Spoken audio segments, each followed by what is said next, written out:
Ok, antes de mais, boa tarde e obrigado pelo menos por receber o nosso convite e receber-nos aqui no vosso escritório. Gostaria primeiro que vos apresentassem do ponto de vista pessoal e também um pouco sobre o escritório, o que é que fazem, o que fizeram, quais são os vossos objetivos. Só um traço genérico e 2 minutos para começar.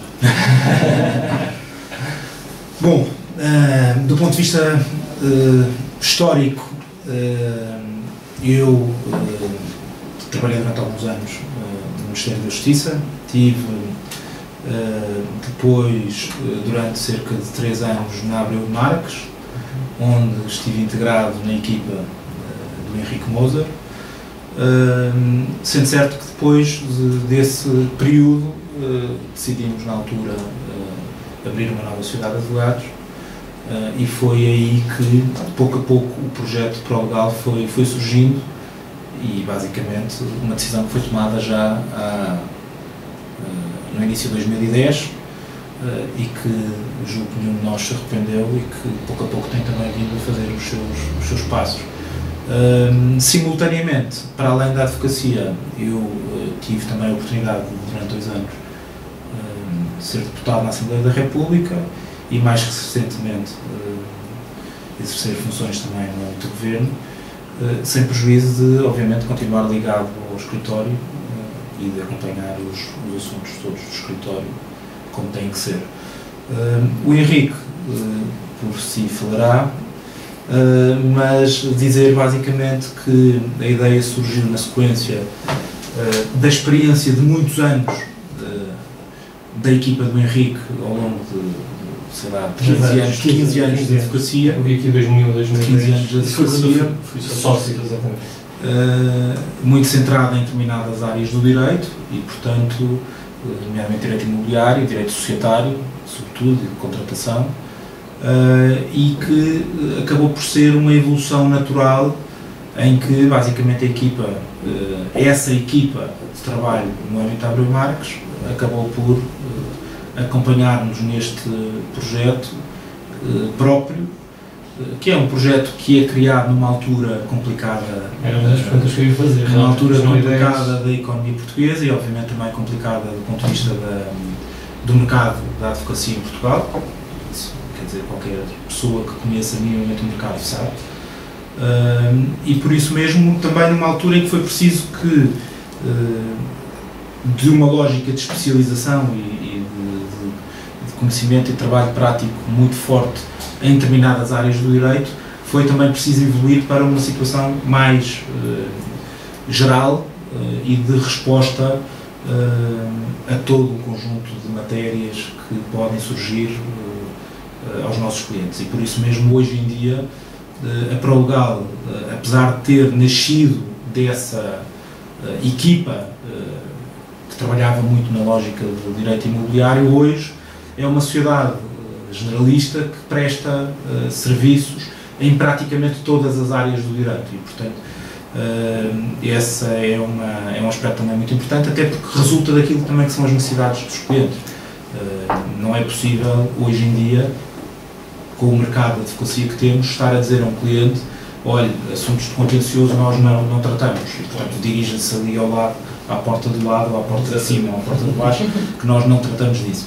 Isso hoje em dia não é possível, cada vez mais porque cada cliente gosta de ter um interlocutor habitual para todos os seus problemas e, portanto, isso obriga a que os advogados também sejam capazes de dar todas essas respostas e, portanto, isso tem sido um esforço que tem sido criado aqui no âmbito Prolegal, nomeadamente através da criação também do departamento contencioso e que visava exatamente dar resposta a esses problemas que tradicionalmente as pessoas que acompanharam o Henrique e das quais eu próprio também fazia parte, não estavam normalmente habituadas e, portanto, a trabalhar no seu dia-a-dia.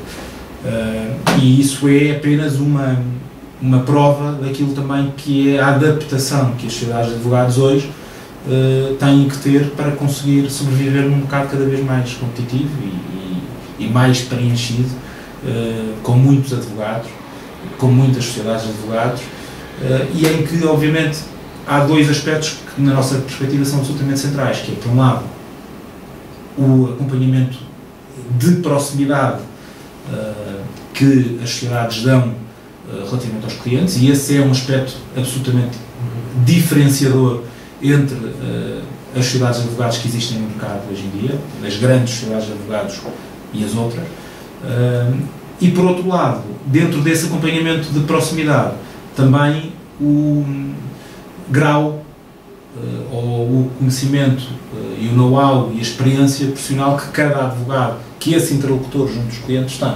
E, portanto, essa é uma das perspectivas também importantes que nós procuramos ter num acompanhamento dos nossos clientes a um nível ou dos sócios ou dos associados séniores que connosco estão. E, portanto, muito sumariamente, do ponto de vista histórico, a ProLegal nasce de uma vontade comum do Henrique e minha de enverdar por um novo projeto, por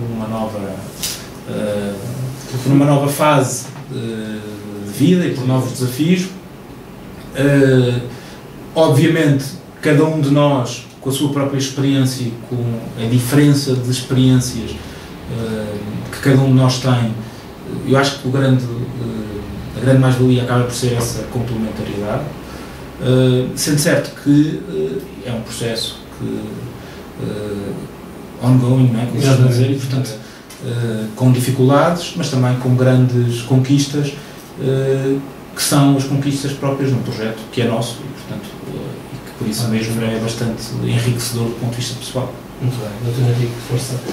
Já deixa pouco. O Filipe já adiantou aqui muita coisa. Há aqui um ponto que talvez seja importante, só frisar e completar. Acaba por ser um projeto, quer dizer, eu fui sócio de outra sociedade de advogados durante 10 anos e isto passa a ser um processo diferente em que eu não tenho, para além do Filipe, não tenho rede. Não é? Portanto, aquilo acaba por ser eu e o Filipe, estamos na mesma sintonia, mas não temos um histórico agarrado a nós, não temos grandes compromissos. É uma coisa que nasce, cresce, se desenvolve exatamente como nós queremos. Portanto, conseguimos ter uma estrutura levezinha de resposta imediata, não só aos problemas internos que surgem, como depois para os problemas dos clientes. O que às vezes nas sociedades de advogados com alguma dimensão, que é aquela onde nós estávamos, às vezes o processo de decisão torna-se complexo. Complexo, é lento, por várias razões. E por isso, isto é uma coisa muito importante. Outra coisa importante, no período em que nós estamos agora a atravessar, que já se avizinhava quando nós começámos o nosso processo, o nosso projeto, nós começámos no dia 19 de abril de 2010. A crise já tinha instalado em 2008, o Lehman Brothers já tinha caído em agosto de 2008, já sabia exatamente o que é que ia acontecer, já estávamos a viver muitas coisas. Nós conseguimos, com uma estrutura, que é aquela que temos atualmente mais levezinha, ter outra estrutura de custos. Nós conseguimos não só controlar mais e melhor os custos internos, como conseguimos ter, muitas vezes, preços mais competitivos para os clientes, que na estrutura onde nós nos encontrávamos era difícil e muitas vezes podia acontecer, e já estava a acontecer, perder-se os clientes por causa disso. Porque, quer dizer, o dia só tem as horas que tem e nós não podemos trabalhar mais barato porque temos que pagar as despesas que estão assumidas e que são encargos assumidos, como pessoal, instalações, etc. E, portanto, não é possível fazer abaixo de determinado preço, então tem que se perder os clientes, que é uma coisa que ninguém gosta. E não notam que, no enfimento já daquilo que está a dizer, que está a haver alguma deslocação de grandes clientes que estão nas grandes sociedades para sociedades médias e às vezes pequenas? Eu noto, mas eu noto por outra razão. Não, é evidente que a questão dos custos é óbvio, isso é indiscutível. Mas há uma coisa que eu já notava no meu escritório, que agora continuo a notar, e isso verifico bastante. As sociedades muito grandes tendem a ter, muitas vezes, 4, 5 pessoas a responder a um determinado cliente. E quando se trata de assuntos, às vezes, mais corriqueiros, ou em momentos em que o assunto é mais corriqueiro, é o júnior mais júnior que acompanha o cliente. E os clientes, muitas vezes, depois não gostam de 80% do trabalho ser acompanhado pelo júnior, e sem exprimor nenhum, porque o assunto muitas vezes é muitíssimo bem tratado, não está nada em causa, depois muitas vezes é revisto, mas há uma questão comercial aí, e o cliente muitas vezes não gosta de pagar as taxas dos séniores, ser atendido em 80% do tempo pelo júnior mais júnior, e muitas vezes é preciso fazer o balanço disso, e o que nós tentamos fazer aqui é que os clientes sejam acompanhados por nós. Bem ou mal, são acompanhados por nós, pois é evidente que nós temos a ajuda da nossa equipa, mas o contacto mais diário, chamamos assim, com o cliente é feito por nós. Porque temos tempo para isso, temos capacidade para isso. Claro. Nas estruturas grandes, muitas vezes nem temos tempo para estudar os assuntos. Não há tempo. Não há tempo. Nós vemos permanentemente em resposta. Nunca conseguimos fazer as coisas ao contrário. Antecipar e não proativo. Sim, senhor. Então, aqui um bocadinho mais à frente, falaram em fatores diferenciadores, nomeadamente o acompanhamento mais próximo do cliente, etc. Mas havendo cerca de 1.100 sociedades de advogados em Portugal, dos quais 50% estão centradas em Lisboa, que mesmo assim, e com algumas tendências às vezes a aumentar, porque consoante os tempos ou há decisões ou há fusões, não é? O que é que me distingue? Exatamente. Olha, não me distingue nada, eu tento fazer mais e melhor. Mais rápido e melhor. Exatamente, é uma boa resposta. Não me distingue, nós somos todos, eu não tenho nada a habilidade, acho que sou mais inteligente ou melhor que os outros. Tento ser mais célebre a responder, tento acompanhar mais próximo, tento estabelecer uma relação pessoal com os clientes e tento que o trabalho seja bem feito, para ele não só voltar, como recomendar, como se costuma dizer ao vizinho, não é? É a única coisa que nós podemos fazer, não há soluções mágicas, não é? É que isto toca num ponto interessante, que nós, na nossa primeira entrevista, fizemos com o Sr. Bastonário, que é a publicidade. Qual é a vossa opinião em relação a isso? Filipe, mais político, tem mais jeito. Não, eu acho que ao longo dos últimos anos têm-se dado passos muito importantes em termos de algumas evoluções que eram absolutamente indispensáveis. Aquela ideia de que as sociedades de advogados apenas devem ter a placa na porta e pouco mais, é preciso perceber que hoje, eu não sei se o Henrique concorda com isto ou não, acho que nós nunca debatemos este tema em profundidade, mas aquela ideia de que as pessoas vão ter com o advogado porque vão na rua e veem a placa e deixam, vamos cá ver como é que funciona, isso já não é assim, se alguma vez foi.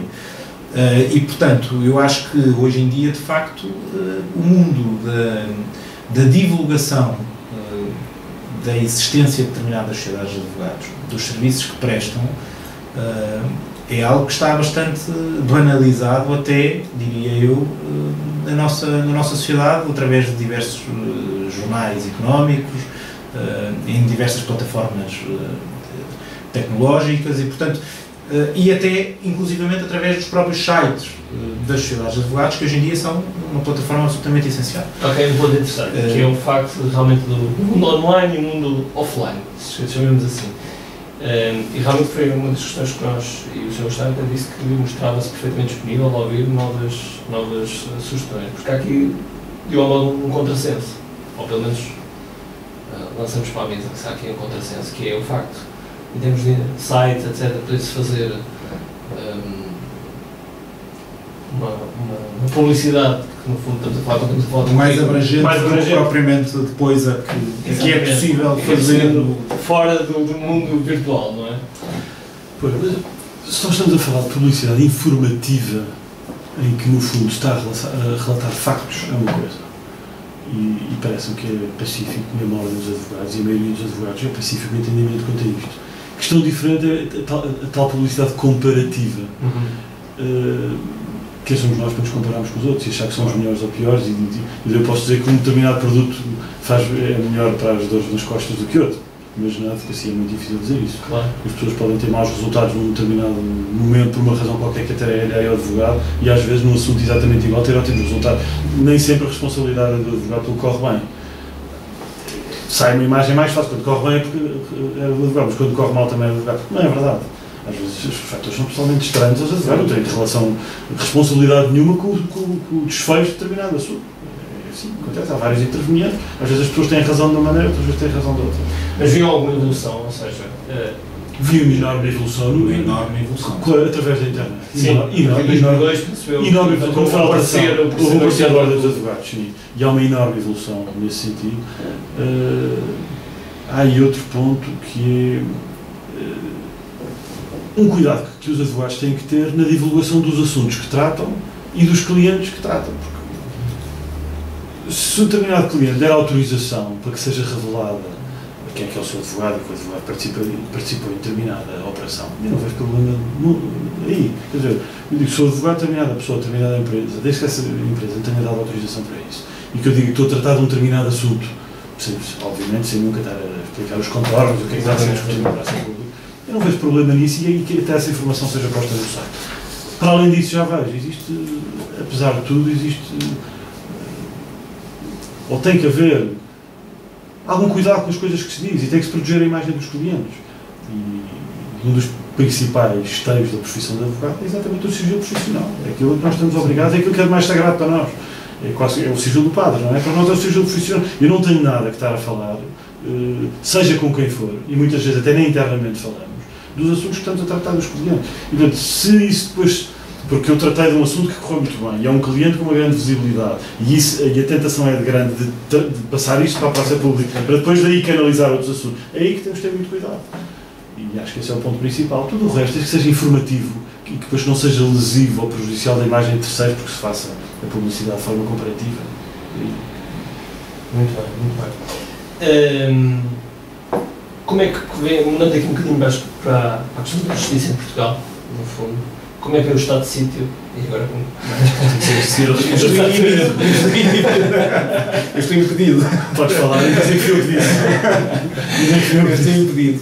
Mas como o governo está a iniciar, quer dizer, não se pode dizer. Não 100 dias não se pode dizer que. Eu não digo que foi o secretário de Estado que disse a questão. Não, eu acho que nós temos alguns problemas estruturais na justiça em Portugal e um deles é evidentemente a falta de celeridade na resposta. E que em parte, eu diria que em parte há um caminho que está a ser iniciado e que visa essencialmente isso, ou seja, não é possível ter, por exemplo, e até do ponto de vista, já agora é só dizer isto, do ponto de vista do investimento estrangeiro em Portugal e aquilo que é hoje em dia absolutamente essencial, que é conseguir captação de investimento numa altura em que a nossa economia está como está, um dos fatores absolutamente decisivos é o funcionamento da justiça. É isso. Há diversos relatórios, todas as pessoas reconhecem isso mesmo. E, portanto, não é possível conseguir-se captar esse investimento estrangeiro quando, em Portugal, nós, por exemplo, para cobrar uma dívida, demoramos em média 24 meses num Tribunal Judicial civil. Ou, por exemplo, quando queremos já passar para uma fase propriamente de execução dessa mesma dívida, ainda seja necessário passar por mais um calvário de igual período ou mesmo superior, que acho que os últimos dados estatísticos que tive acesso até dizia que andava nos 36 meses. E, portanto, quer dizer, se me pergunta qual é que é o problema estrutural principal da justiça neste momento, eu diria é, sem dúvida nenhuma, um problema de celeridade na resposta. É evidente que isto é muito fácil de dizer. São anos a fio. São anos a fio, assim, são hábitos envolvidos. São hábitos que estão criados e sobretudo, não foi, em determinado momento, eu acho que a procura, relativamente aos tribunais portugueses, teve um aumento absolutamente explosivo a partir da década de 90, e a verdade é que os tribunais, a resposta dos tribunais não se adequou a essa mesma procura. E, portanto, os tribunais continuaram a funcionar como funcionavam até aí, relativamente bem, e não conseguiram acompanhar a evolução dos processos que davam a entrada, e, portanto, daí que as pendências tenham chegado a um número absolutamente incrível, na ordem de 1,5 milhão de pendências no âmbito dos tribunais judiciais. E, portanto, é evidente que este é um fator que impede o regular funcionamento da justiça. Há outros problemas na justiça portuguesa que estão identificados e que eu diria que o maior deles acaba por ser também uma percepção pública, que por vezes até é injusta, sobre alguma falta de credibilização dos agentes. E isso, quando eu digo agentes, falo de todos, falo de magistrados, Ministério Público ou judiciais, mas também dos advogados, como uma parte essencial do sistema. E, de facto, a percepção que nós temos, que um cidadão comum tem da justiça, é tentar evitar a todo custo entrar nesse rolo compressor, que hoje é um processo judicial, seja ele qual for, seja na justiça civil, seja na justiça laboral, embora com médias mais baixas, na ordem dos 8, 9 meses, mas é evidente que a percepção que se tem da justiça, eu acho que é um problema, Outro problema, a questão da comunicação também dos agentes da justiça com a população em geral, e esse é um fator também decisivo. E portanto eu diria que não há um aspecto que caracterize neste momento a justiça, há vários, há muito a fazer. O caminho, eu acho que nesse aspecto, deixa-me dizer já agora, não posso deixar de dizê-lo, acho que o memorando da Troika, do ponto de vista da justiça, tem um conjunto de matérias bem claras relativamente à resolução de alguns dos problemas crónicos que a justiça tem. Portanto, acho que é um passo importante. Só é pena é que seja um memorando que seja imposto de fora e que não tenha sido adotado previamente pelos próprios. Em casa, não é? Em casa. Eu vou acrescentar 3 coisas. Uma vertente diferente que eu não estou com sua política. Vou-lhe acrescentar 3 coisas. Primeiro, a área da justiça foi uma área que em Portugal, com a nossa entrada na União Europeia, nunca teve uma influência de fora. Nunca ninguém de fora nos veio obrigar, de uma certa maneira, a mudar os nossos hábitos de trabalho e a nossa maneira de estar. O que tem coisas positivas e coisas negativas, mas as negativas estão à vista. Nós fomos obrigados a trabalhar numa série de áreas com regras internacionais e fomos acompanhados internacionalmente em uma série de situações, coisa que não se passou na justiça, em nenhuma das áreas da justiça. Porque continuámos aqui com o nosso feudo, a nossa total soberania, a justiça, e portanto não tivemos uma influência externa que nos obrigasse a dar. Nas 2 ajudas que já tivemos da FMI, eu não estou a falar da parte financeira, estou a falar da parte da força que venha de fora, que nos obriga a mudar os hábitos. Que nós mudamos os hábitos de uma série de coisas, sobretudo as áreas financeiras, económicas, a parte das sociedades funcionar, das sociedades se relacionar, a forma dos bancos trabalhar. Houve uma série de setores da nossa economia que foram fortemente influenciados pela influência estrangeira. A justiça não foi. Não foi. Sobretudo o funcionamento dos tribunais, o funcionamento da justiça, que é o que aqui estamos a falar. Nada disto teve influência externa, não é? Continuámos a fazer as coisas à nossa maneira. Até nessa perspectiva, não tem que ver com a Troika agora, nem com os fundos da Troika, não estou a falar, é uma coisa para trás.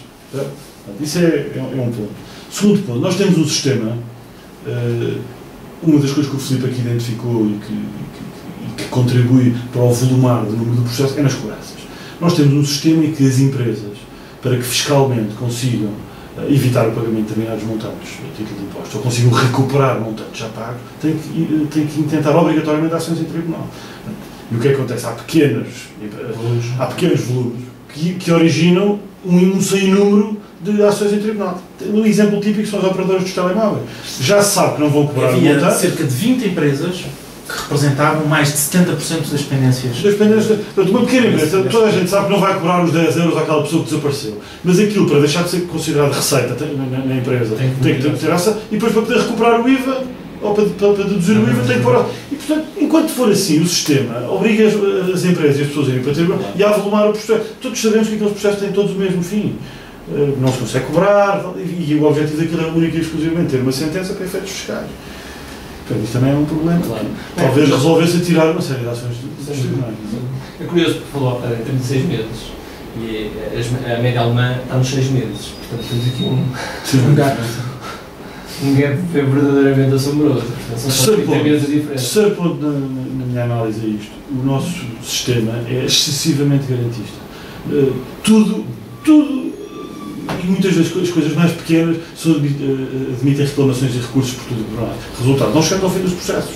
E aí a morosidade às vezes dá jeito, do ponto de vista de defesa. Se eu estiver a defender um cliente que é o devedor, se eu tenho tantos meios à minha disposição, eu provavelmente deito mão deles. Mas se calhar isso está errado, porque quer dizer, ou deve ou não deve, muitas vezes é isto, ou deve ou não deve, e não vamos estar aqui a perder tempo, ou pagou a fatura ou não pagou a fatura. Mas muitas vezes perde-se tempo, e chegamos a estes números que o Filipe falou de 1,5 milhão, em que temos, numa primeira fase temos 24 meses, numa segunda já podemos muitas vezes chegar ali a 36 meses, ao fim estamos a falar de 5 anos, 6 anos, já não há devedor nem credor que aguente uma coisa destas, não é? Já o processo já se esqueceu. Há processos pendentes com mais de 10 anos. Isso é importante. Se realmente não... Nesse âmbito do Estado de Justiça, e que o Sr. Secretário fala também bastante, etc., o que é que pensam da ação da Ordem dos Advogados nesse sentido? Ou seja, no fundo, de alguma forma, de tentar ajudar, ou não? Ou não. Tentar ajudar, ou não? Ou não. Eu não vejo. Vejo a Ordem, francamente, a intervir em assuntos bastante polémicos, muitas vezes sem interesse nenhum, a aparecer com muita visibilidade em assuntos polémicos, no fundo sempre a meter a colher em muitas coisas. Às vezes bem a proteger e defender os interesses dos advogados e até da classe dos advogados estagiários. Enfim, não é o que está a ser discutido nos advogados estagiários, isso é outra matéria. Mas não vejo a Ordem dos Advogados, se calhar é falta de informação minha, não vejo a Ordem dos Advogados a agir para resolver os problemas crónicos da justiça, não vejo. Muito bem. Indo aqui um bocadinho mais ao nascer do direito, falando dos cursos de direito, acham que o curso de direito, como estão atualmente, independentemente das várias universidades e os vários tipos de curso que existem, há sempre aqui algumas variações entre eles, o que é que acha que lhes falta? Acham que lhes falta alguma coisa para que o advogado esteja mais bem preparado para depois fazer, independente do seu estágio e integrar no seu mercado? Ou teria aqui alguma lacuna que pudesse melhorar nas suas competências? O que é que vocês acham desse? Eu sobre isso, deixe-me só dizer uma coisa. Eu acho que ao longo dos últimos anos também ao nível do ensino do direito, foram dados passos importantes, não digo do ponto de vista geral de todas as diversas academias ou das diversas universidades, mas naquilo que é um ensino mais prático do direito.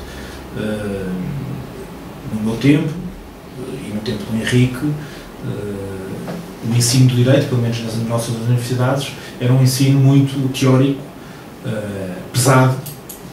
Quem já esteve numa faculdade de Direito e estudou alguma cadeira de Direito sabe o que é que eu estou a dizer. Os manuais bastante grandes, e portanto era um ensino muito mais teórico do que prático. E aquilo que acontecia é que basicamente um licenciado em Direito chegava ao primeiro dia de estágio de advocacia ou de qualquer outra profissão e o que fazer?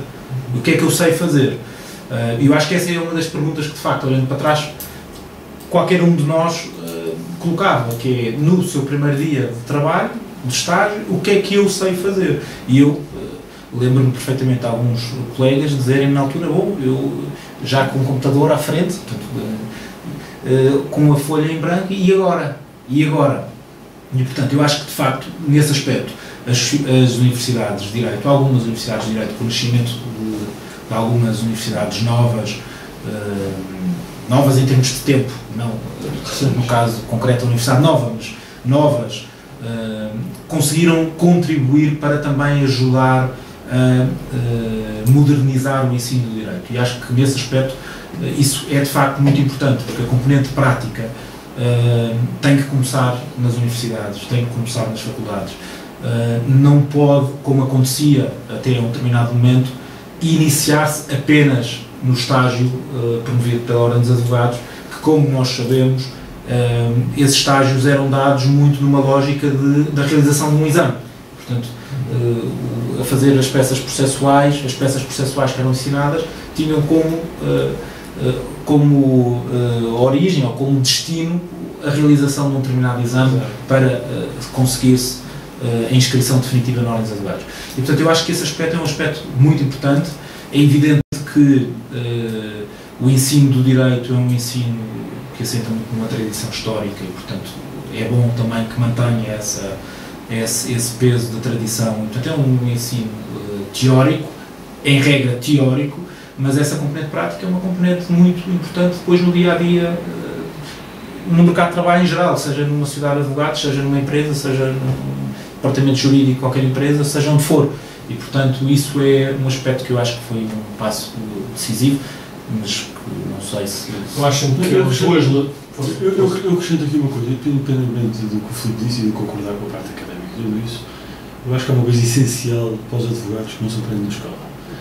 E independentemente dos programas académicos serem feitos de uma maneira ou serem feitos de outra, alterarmos uma cadeira curricular ou outra, e a cadeira ser anual ou semestral, e mudarmos, ter uma perspectiva mais prática ou mais teórica, podemos discutir aqui e provavelmente teremos todos razão, porque o curso acabará por ser bom, por ser de 4 anos ou ser de 5 anos, um bocadinho mais teórico, um bocadinho mais prático. Há uma coisa essencial, ou se tem um bom estágio, e se tem a oportunidade de ter um bom estágio, ou então é muito difícil depois vingar a profissão. Porque eu não aprendo no livro, não vale a pena.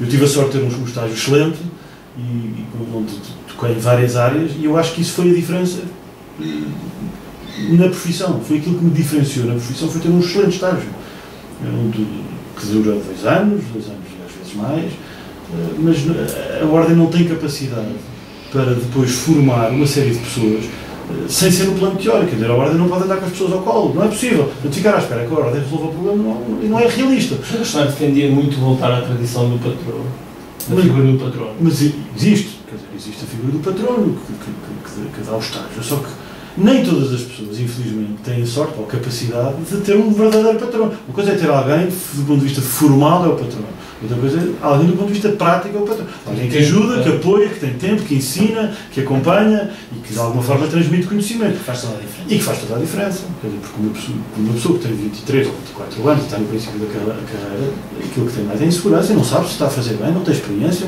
não percebe o enquadramento dos assuntos que está a tratar. Às vezes está a tratar de uma ponta solta sem saber o enquadramento, que processo é que é aquele, faz um requerimento, ou faz uma peça, sem perceber o que é que está por trás. E ou se há verdadeiramente um bom estágio, e há escritórios que fazem estágios excelentes em Portugal, que passam pelas fases, pelos vários departamentos, as coisas estão muito bem organizadas, e aí sim há uma verdadeira escola de vida. Então é muito difícil uma pessoa querer ser advogado, não estou a dizer que não consiga, é evidente, mas é mais difícil ser advogado sem se ter um bom estágio na base. Não é a Ordem que o substitui. A Ordem não tem essa capacidade. Nem nunca vai ter. Humanamente não é possível. Mas acham que faz sentido, por exemplo, há aqui duas lacunas essencialmente, que a área de gestão, e aqui o Filipe estava a falar de ter o computador à frente, dado que nem sequer liga o computador durante o estágio, ou durante o curso, será que não fazia sentido também quer conhecimentos de a gestão, quer conhecimentos na ótica do utilizador? Já estamos a falar que é da parte informática. Exatamente, do ponto de vista de tecnologias. Porque todos os advogados, a partir de um determinado momento, por si só, sabem trabalhar com computadores. Eu hoje em dia, mesmo assim, é cada vez menos, mas só advogados com uma certa idade, e às vezes até de província, sem desprimor, é que não estão familiarizados com os computadores, a internet. Eu acho que isso é uma coisa, e com as plataformas. E com as plataformas. Mas é uma coisa geracional. Claro. Não há advogado, mesmo que não se aprenda na universidade, as pessoas aprendem em casa, nem seja com o Facebook. A minha filha não aprende a trabalhar com os computadores, não aprendeu sozinha, sabe mais que eu e aprendeu sozinha, desenrascou, e aquilo é automático, ela abre o computador e eu fico a olhar para aquilo, onde é que ela já vai. Claro. E então a mais nova com o iPad, desde tem 2 anos, aquilo é automático, não é? O problema não é. Muito bem. A nossa, já agora só dizer uma coisa relativamente à questão da gestão. Eu acho que de facto não existe, poderia existir uma formação específica, curtinha, complementar sobre gestão nas faculdades de Direito. Hoje em dia, era isso que eu ia dizer, hoje em dia, e julgo que a partir de uma determinada geração houve a necessidade por parte de muitos de nós de ir tirar essa formação complementar de gestão, ou de marketing, em função das diferentes perspectivas também, e isso não há de facto não há uma fórmula organizada previamente. Acho que cada um, é um bocadinho como aquilo que o Henrique estava a dizer, tal como na informática, cada um de nós, em função das suas próprias dificuldades e das necessidades que sente no dia-a-dia, foi à procura ou não disso. E as áreas do direito depois vai querer trabalhar. Eu posso lhe dizer que, de facto, eu acho que a perspectiva de gestão é uma perspectiva essencial numa sociedade de advogados. Até porque temos muitos advogados em prática isolada, não é? Exatamente. E, portanto, cada um deve saber gerir o seu tempo, deve saber gerir equipas, quando tem equipas para gerir, a motivação das equipas.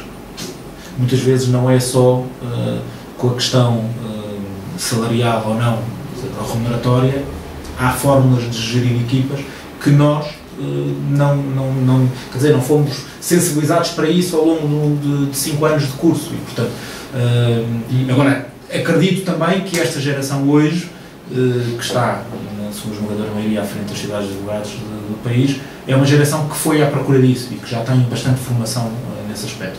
Se deveria existir ou não um módulo específico sobre isso, eu admito que sim, não se perdia nada com isso. Mas... Que há determinadas áreas do direito que a gestão é essencial. Se uma pessoa queira trabalhar na área chamada advocacia de negócios.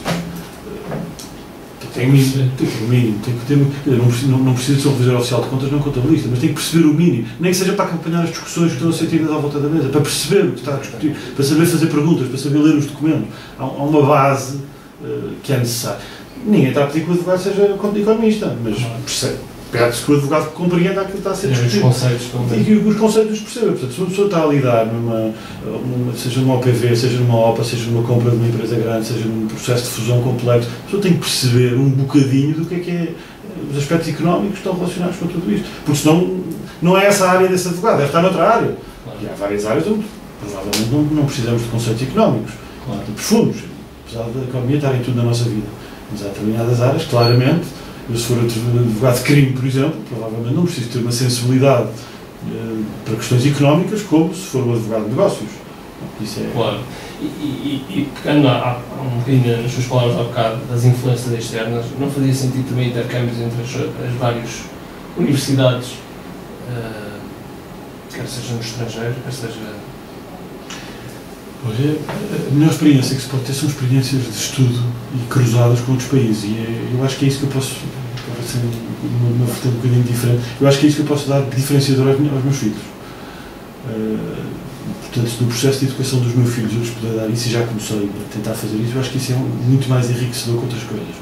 Tudo o que seja os processos de intercâmbio que começam desde miúdos com o CSV, depois mais à frente passam pelo EFS, depois a seguir com o Erasmus, e depois a seguir eventualmente fazer uma pós-graduação. Quem tenha possibilidades, e estamos a falar de coisas que custam algum dinheiro e é preciso ter algumas possibilidades para isso, e são as grandes vantagens que as pessoas depois vão ter amanhã. Porque, infelizmente, e é o que está a passar, nós estamos, através muitas vezes dos meios públicos, a educar a nossa geração e depois eles estão a ser embora. Portanto, nós educámos e pagámos, e depois agora eles estão a ser embora a dar de ganhar com aquilo que aprenderam a outros. Esperemos que o processo se reverta, mas... Então, desculpa lá, eu concordo. Não podes dizer. Não, eu até faço parte da geração Erasmus e, portanto, eu sei o que é isso e sei que isso é de facto diferente. É completamente diferente. É aquele que praticamente quase não faz Erasmus. Sabe porquê? Porquê que não faz Erasmus? Porque eu não quero saber o processo civil espanhol, nem americano, nem inglês, nem o direito comercial americano. Eu tenho que saber o português, porque é em português que eu posso trabalhar. Embora cada vez mais estamos no mundo global. Claro que temos um mundo global, mas eu não posso inscrever na ordem, salvo raras exceções, e em determinadas circunstâncias, mas eu não posso inscrever e exercer direito noutra jurisdição. Quer dizer, fala-se muito das relações com Angola. Eu não posso exercer a advocacia em Angola. Embora aquilo que se ganha num abrir de horizontes, conhecendo uma outra realidade, claro que é enorme. Seja jurídico ou não, mas claro. seja óptica, sim. Não é muito complicado de quantificar, como é evidente, mas é, em muitos casos, decidido. Porque isso leva aqui a um outro ponto, o penúltimo ponto, que é o perfil do advogado. O perfil do advogado, como do ponto de vista de background, de estudo, académico, etc., tem um percurso bastante individual, e corrijam se eu estiver errado, e com a falta talvez dessas experiências, depois também o tal networking que falávamos previamente à entrevista e aquele conhecimento partilhado torna-se mais difícil entre os advogados. Ou o que é que acham? Ou acham que isto que eu disse está errado? Ou o que é que acham? Reformular, que eu não sei se percebi. Basicamente tem a ver com o facto de haver partilha de conhecimento entre os advogados. Ou seja, hoje em dia nós vemos que muitas das sociedades, muitas, se não todas, não partilham a forma como é que trabalham, ou como é que fazem melhores pratos, ou como é que eventualmente, seja do que for, não é? Enquanto lá fora, eu pelo menos conheço em muitos sítios que fazem isso. Eu notei no último congresso da ASAP que fez-se um bocadinho, não sei se tiveram a oportunidade de lá estar, mas fez-se um bocadinho disso, ou seja, houve algumas cidades que tiveram a partilhar algumas coisas que fazem internamente. Ou seja, melhores práticas. Exatamente. No fundo, a minha pergunta é: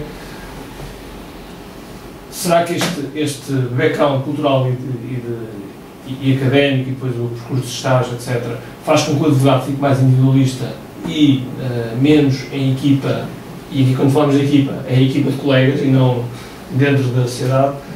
Será que isto é bom? Será que isto é mau? Ou isto devia ser... Eu acho que é uma ótima pergunta aqui para o Dr. Henrique Mozart. Não, eu posso responder só de uma maneira, que é, eu acho que a advocacia individual está condenada.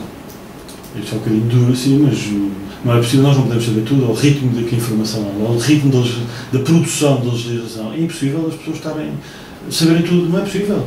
E depois não temos tempo, quer dizer, se há um assunto relativamente ao qual eu não sei nada e tenho que estudar para ajudar o cliente num determinado assunto, eu vou deixar de tratar dos outros. Então vou ter que me dedicar a estudar um assunto relativamente ao qual eu não sei nada.